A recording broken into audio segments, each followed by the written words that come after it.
स्वागत है आपका आज के एपिसोड में। चलिए शुरुआत करते हैं पिछले अभ्यास प्रश्न से। छत्रपति अप्पा साहिब महाराज ने वेन्ना झील का निर्माण किस वर्ष करवाया था? ए 1840, बी 1842, सी 1850, डी 1861। इस प्रश्न का सही उत्तर है विकल्प बी 1842। चलिए देखते हैं इसके विश्लेषण को।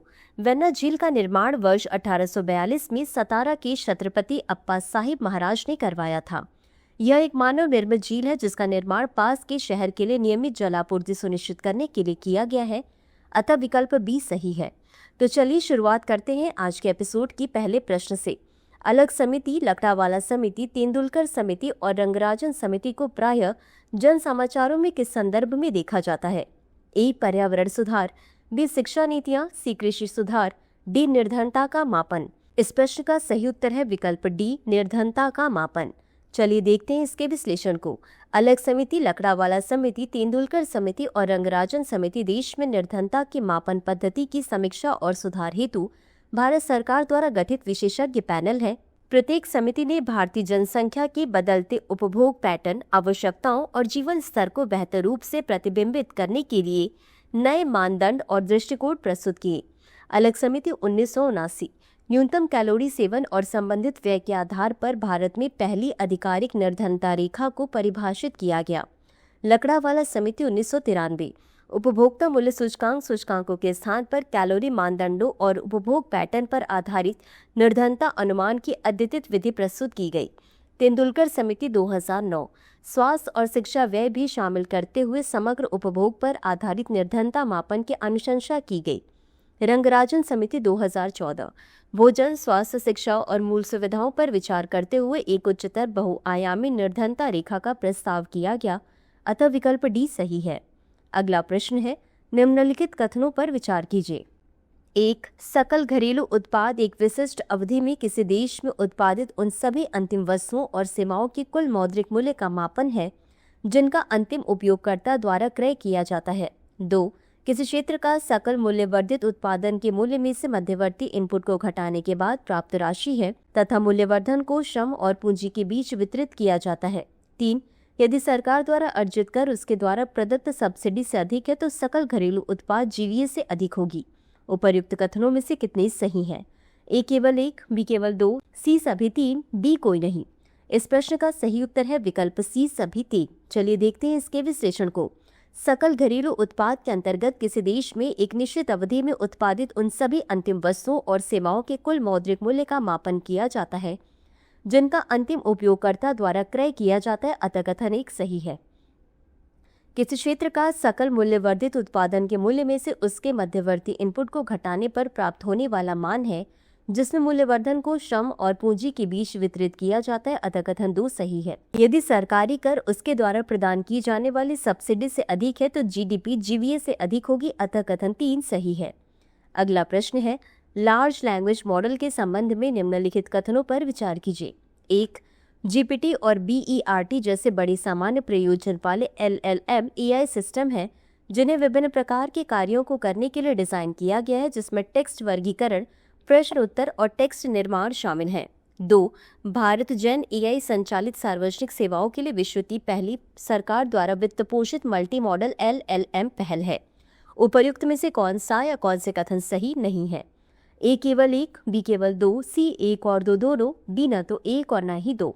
इस प्रश्न का सही उत्तर है विकल्प डी न तो 1 और न ही 2। चलिए देखते हैं इसके विश्लेषण को। लार्ज लैंग्वेज मॉडल या एलएलएम जीपीटी, बीईआरटी, T5 और ट्यूरिंग एनएलजी जैसे बड़े सामान्य प्रयोजन लैंग्वेज मॉडल एआई सिस्टम है जिन्हें विभिन्न डोमेन में टेक्स्ट वर्गीकरण, प्रश्न उत्तर और टेक्स्ट निर्माण जैसे विविध कार्यों को प्रबंधित करने के लिए डिजाइन किया गया है, अतः कथन 1 सही है। इन मॉडलों को मानव भाषा के भीतर पैटर्न, संरचनाओं और संबंधों को समझने के लिए विशाल डेटासेट पर प्रशिक्षित किया जाता है। भारत जन एआई संचालित सार्वजनिक सेवाओं के लिए विश्व की पहली सरकार द्वारा वित्त पोषित मल्टी मॉडल एलएलएम पहल है, अतः कथन 2 सही है। अगला प्रश्न है, निम्नलिखित में से कौन सा देश उज्बेकिस्तान से सीमा साझा करता है? ए कजाकिस्तान, 2 किर्गिस्तान, 3 तजाकिस्तान, 4 अफगानिस्तान। नीचे दिए गए कूट का प्रयोग कर सही उत्तर चुनिए। ए केवल 1 और 4, बी केवल 2 और 3, सी केवल 1, डी 1, 2, 3 और 4। इस प्रश्न का सही उत्तर है विकल्प डी 1, 2, 3 और 4। चलिए देखते हैं इसके विश्लेषण को। उज्बेकिस्तान मध्य एशिया में सीर दरिया और अमू दरिया नदियों के बीच स्थित है। इसकी सीमाएं कजाकिस्तान, किर्गिस्तान, ताजिकिस्तान, अफगानिस्तान और तुर्कमेनिस्तान से मिलती है। सैन्य अभ्यास डस्टलिक उज्बेक में इसका अर्थ दोस्ती है। भारत और उज्बेकिस्तान के बीच क्रमिक रूप से आयोजित किया जाने वाला एक वार्षिक द्विपक्षीय सैन्य अभ्यास है। भारत और उज्बेकिस्तान के बीच संयुक्त सैन्य अभ्यास डस्टलिक 2025 का छठा संस्करण पुणे में संपन्न हुआ। इस अभ्यास का वर्ष 2024 का संस्करण उज्बेकिस्तान के टर्मेस में हुआ था, अतः विकल्प डी सही है। अगला प्रश्न है, वेव्स 2025 शिखर सम्मेलन निम्नलिखित में से किस राज्य में आयोजित किया गया था? ए महाराष्ट्र, बी तमिलनाडु, सी गुजरात, डी उत्तर प्रदेश। इस प्रश्न का सही उत्तर है विकल्प ए महाराष्ट्र। चलिए देखते हैं इसके विश्लेषण को। भारत सरकार ने महाराष्ट्र के मुंबई में जियो वर्ल्ड कन्वेंशन सेंटर में विश्व ऑडियो विजुअल और मनोरंजन शिखर सम्मेलन 2025 की शुरुआत की। यह सूचना एवं प्रसारण मंत्रालय द्वारा मीडिया एवं मनोरंजन उद्योग के लिए आयोजित एक वैश्विक शिखर सम्मेलन है। इसका उद्देश्य मीडिया और मनोरंजन क्षेत्र में संवाद, नवाचार और सहयोग को बढ़ावा देना है, जिससे डिजिटल सामग्री और नवाचार के लिए वैश्विक केंद्र के रूप में भारत की भूमिका को बढ़ावा मिलेगा, अतः विकल्प ए सही है। अगला प्रश्न है, नेट्रॉन झील के संदर्भ में कौन सा कथन सही नहीं है? ए, यह तंजानिया और जाम्बिया की सीमा पर स्थित है। बी, इसका पानी अत्यधिक क्षारीय होता है। सी, यह एक मान्यता प्राप्त रामसर साइट और महत्वपूर्ण पक्षी तथा जैव विविधता क्षेत्र है। डी, यह छोटे फ्लेमिंगो के लिए विश्व का सबसे बड़ा प्रजनन स्थल है। इस प्रश्न का सही उत्तर है विकल्प ए, यह तंजानिया और जाम्बिया की सीमा पर स्थित है। चलिए देखते हैं इसके विश्लेषण को। नेट्रॉन झील। नेट्रॉन झील एक नमकीन झील है जो तंजानिया और केन्या की सीमा पर स्थित है।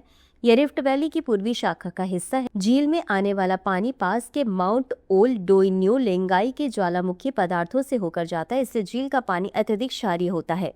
यह तंजानिया में एक मान्यता प्राप्त रामसर स्थल और महत्वपूर्ण पक्षी एवं जैव विविधता क्षेत्र है। यह विश्व में छोटे फ्लेमिंगो के लिए सबसे बड़ा प्रजनन स्थल है, अतः विकल्प ए सही है। अगला प्रश्न है, लाम्बाई क्षेत्र जो कभी कभी समाचारों में आता है कहाँ स्थित है? ए पेरू, बी ग्रीस, सी यूक्रेन, डी मॉरिशस। इस प्रश्न का सही उत्तर है विकल्प ए पेरू। चलिए देखते हैं इसके विश्लेषण को। लाम्बाई क्षेत्र। लाम्बाइक उत्तर पश्चिमी पेरू का एक तटीय क्षेत्र है। इस क्षेत्र का नाम प्राचीन पूर्व इंका सभ्यता लाम्बाइक से उत्पन्न हुआ है, जिसे सिकन संस्कृति भी कहा जाता है। यह अपने समृद्ध मोचे और चीमू ऐतिहासिक तथा संबंधित पुरातात्विक स्थलों एवं संग्रहालयों के लिए जाना जाता है, अतः विकल्प ए सही है।